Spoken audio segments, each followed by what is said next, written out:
आता हे तर समजलं की पहिल्या 4 किंवा 4.5 महिन्यांमध्ये काय करायचं. नसेल समजलं तर मी एक लिंक देतोय, त्या लिंक मधला व्हिडिओ बघा, तिथनं तुम्हाला अंदाज येईल की भूगोल वैकल्पिक विषयाचे पहिली रिडिंग कशी असेल. वळूयात दुसऱ्या रिडिंगकडे. आता थोडंसं चेंज करतो. जेव्हा मी दुसऱ्या रिडिंगला जाणार तर पहिले मी काय केलं होतं, मी सिलेबस वाचलं होतं, टॉपिक रीड केला आणि मग पीवायक्यू प्रिपेअर केले. आता मी तसं नाही करणार. आता मी पहिले पीवायक्यू बघणार. राईट, म्हणजे मी एखादा टॉपिक सिलेक्ट केला आहे प्रिपरेशनसाठी, समजा पॉप्युलेशन जिओग्राफी किंवा लोकसंख्या भूगोल हा टॉपिक मी सिलेक्ट केला. लोकसंख्या भूगोलाचा टॉपिक सिलेक्ट केला, त्याच्यावरचे जे काही पीवायक्यूज आहे, आता पीवायक्यू बघा. आता तुम्ही ऑलरेडी बेसिक प्रिपेअर केलंय, तुम्हाला माहिती आहे की त्या पॉप्युलेशन जिओग्राफीच्या पूर्ण सिलेबसमध्ये किंवा पॉईंट्समध्ये काय काय मुद्दे आहेत. आता पीवायक्यूचा सेन्स बनतो. एकदा आता मी पीवायक्यू बघितले, इथून पुढचा मुद्दा मी घेऊन जातो सिलेबसकडे. मग तुम्ही म्हणाल की सर पुन्हा सिलेबसकडे का आलात.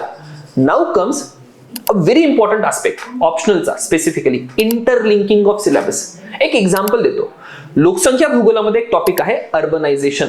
राईट, आणि अर्बनायझेशन जर तुम्ही बघितलात तर अर्बनायझेशन काही स्टँड अलोन टॉपिक नाहीये. तो भूगोल विषयाच्या जवळजवळ प्रत्येक टॉपिकला टच करतो. म्हणजे अर्बनायझेशन किंवा नागरीकरण लोकसंख्येसंबंधित सुद्धा आहे, स्थलांतरासंबंधित सुद्धा आहे, पर्यावरणीय प्रभाव सुद्धा त्याचे आहेत. राईट, भौगोलिक परिस्थिती सुद्धा त्याची काहीतरी असेल, प्रादेशिक विकास आणि नागरीकरण असं सुद्धा काही कॉम्बिनेशन असू शकतं. सो मी काय करतो की मी पीवायक्यू बघितल्यानंतर तो पर्टिक्युलर पीवायक्यू मध्ये मी पूर्ण सिलेबस मधलं कोणकोणते टॉपिक आणि मायक्रो टॉपिक इंटिग्रेट करू शकतो याचा सुद्धा विचार करेन. राईट, आणि त्यानंतर मी पुन्हा एकदा रिडिंग करेन. आणि मग ही रिडिंग करत असताना मला एक इंटिग्रेटेड अप्रोचने नेमका ऑप्शनल कसा आहे हे लक्षात येतं. असं जेव्हा तुम्ही करता, एक खूप चांगल्या पद्धतीने तुमची तयारी होते आणि तुमच्या उत्तरांमध्ये एक मोनोटॉनसनेस नसते, एक समानता नसते. बाकीच्यांची उत्तरं आणि तुमची उत्तरं खूप वेगळी होतील. राईट, सो भेटूया पुढच्या व्हिडिओमध्ये, अजून बारकावे सांगेल.